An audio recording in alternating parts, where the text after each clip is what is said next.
நடந்த விஷயம் நடந்த மாதிரியே இருக்கட்டும். இத பத்தி யாருமே பேச வேண்டாம் அப்படின்னு சொல்லிட்டு முத்துவும் காரை எடுத்துட்டு கிளம்பிடுறாரு. போல கொஞ்ச நேரத்திலேயே மீனாவுக்கும் கால் பண்றாங்க. மீனா எங்க இருக்க? எங்க இருக்க? வீட்ல தான் இருக்க. வேற வீட்டுக்கு போலான்னு சொன்னாலும் நீங்களும் கேட்க மாட்டேங்கிறீங்க.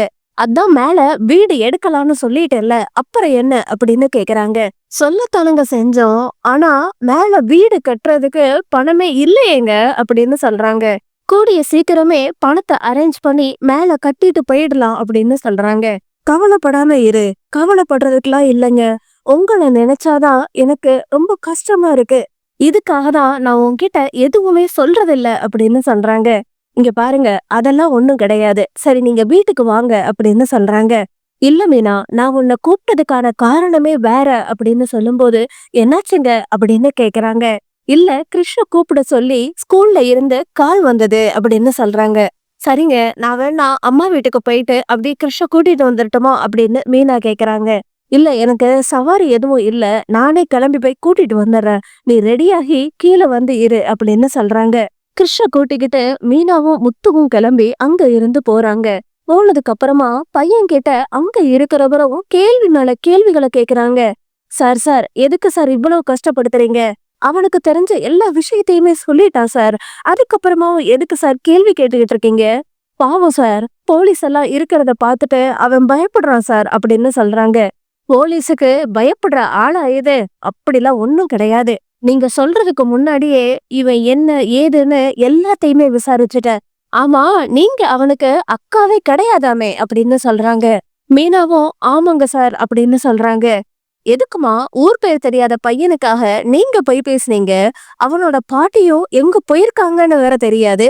அப்படி இருக்கிறப்போ நீங்க எதுக்காக இவ்வளவு தூரம் வந்து அவனுக்காக அக்கறை எடுக்கணும் சொல்லுங்க பாக்கலாம். இல்லங்க, ஊர்ல இவ தெரியாம கிணத்துல விழுந்துட்டா. அந்த நேரத்துல இந்த கிருஷ்ணா அவனை காப்பாத்துனா. அன்னையில இருந்தே மீனாக்கு அவன் மேல ஒரு பிடிப்பு இருக்குது. அது மட்டும் இல்லாம சின்ன வயசுலயே பசங்க சீர்திருத்த பள்ளிக்கு போனா எவ்வளவு தூரம் கஷ்டப்படுவாங்கன்னு எனக்கும் தெரியும் சார். அதனாலதான் சார் அப்படின்னு சொல்றாங்க. சார் இவனோட வாழ்க்கையே கெட்டு போயிரும் சார். அந்த பாவம் உங்களுக்கு வேண்டாம் சார். இங்க பாருங்க, நடந்த எல்லா விஷயத்தையும் நானும் தான் கேள்விப்பட்டேன். அவங்க அம்மா துபாய்ல இருக்கிறதா சொன்னாங்க. அவங்களோட போன் நம்பர் கூட உங்ககிட்ட இல்லையாமே? ஹஸ்பண்ட் கிட்ட போன் நம்பர் கொடுங்க அப்படின்னு கேக்குறாங்க. சார் இது ஸ்கூலோட ரூல்ஸ் சார். யார்கிட்டயுமே போன் நம்பர் கொடுக்க கூடாது. ஓ, இவ்வளவு பிரச்சனை ஆனதுக்கு அப்புறமா கூட அந்த அம்மா வரல. இவங்க தான் ஓடி ஓடி பாத்துக்கிட்டு இருக்காங்க. அப்புறம் கூட இவங்களுக்கு நீங்க போன் நம்பர் கொடுக்கலாட்டி என்ன அர்த்தம் அப்படின்னு சொல்றாங்க.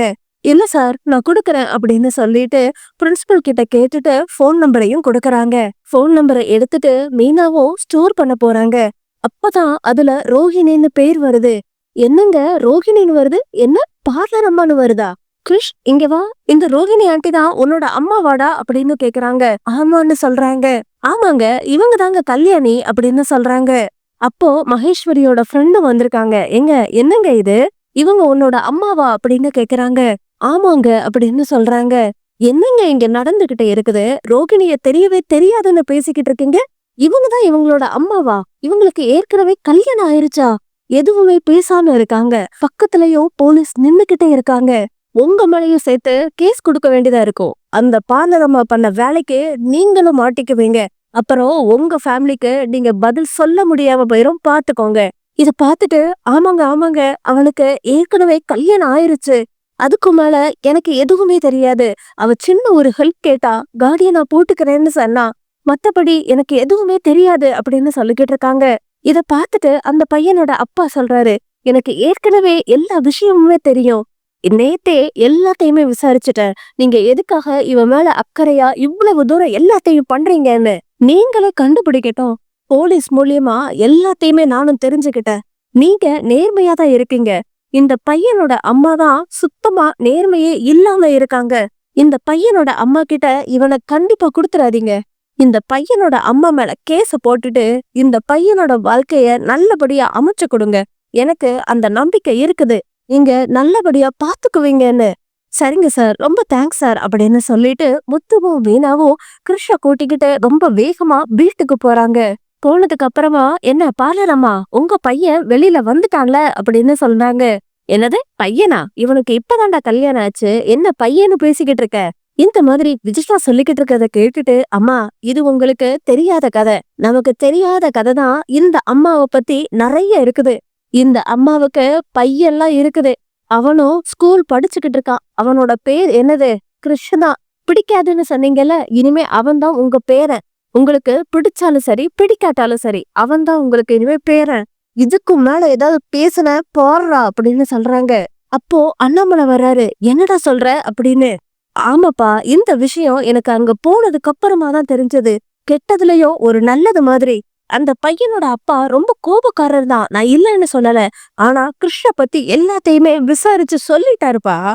அதுக்கப்புறமா தான் எனக்கே தெரிய வந்தது. இல்லைன்னா எனக்கும் தெரிஞ்சிருக்கிறதுக்கு வாய்ப்பே இல்ல. இந்த பார்லர் அம்மா எத்தனை வேலைய பார்த்து வச்சிருக்குன்னு பாருங்க. இந்த அம்மாவோட பேரு கல்யாணி. கிருஷ்ணா இந்த அம்மாவோட பையன். அது மட்டும் இல்லாம இந்த அம்மாக்கு ஏற்கனவே கல்யாணம் ஆயிருக்குது.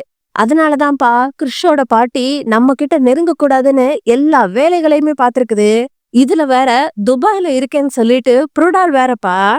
இதெல்லாம் கேட்டுட்டு ரோகிணியும் ஒண்ணுமே பேசாம அமைதியா இருக்காங்க. என்ன ரோகிணி இது? விஜயாவும் கோபத்துல ரோகிணியோட கண்ணத்துல சட்டு சட்டு அரைஞ்சிடுறாங்க. எதுக்காக ஏமாத்தி கல்யாணம் பண்ண அப்படின்னு கேக்குறாங்க. அது வந்து அத்தை அப்படின்னு சொல்லிக்கிட்டு இருக்காங்க.